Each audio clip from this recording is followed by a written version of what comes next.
ഭിന്നശേഷിക്കാർക്കായി resort എന്ന സ്വപ്നവുമായി വയനാട്ടിലേക്ക് ഉല്ലാസയാത്ര സംഘടിപ്പിച്ചു.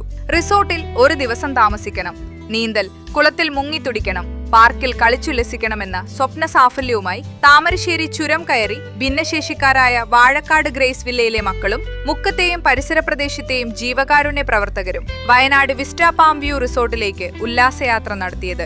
നീന്തൽ പൂളിൽ മുങ്ങിത്തുടിച്ചും പാർക്കിലെ പൂന്തോട്ടത്തിൽ കളിച്ചുല്ലസിക്കണം, ഇതായിരുന്നു ഒരുപാട് നാളുകളായുള്ള കൊച്ചു മനസ്സിലെ സ്വപ്നങ്ങൾ.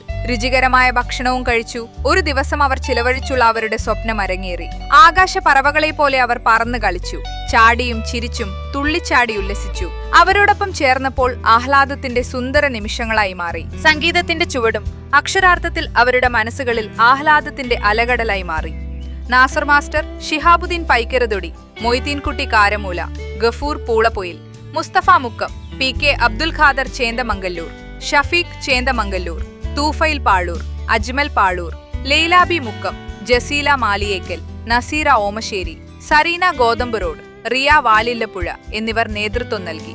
Unnichekku, today news, Mukkam.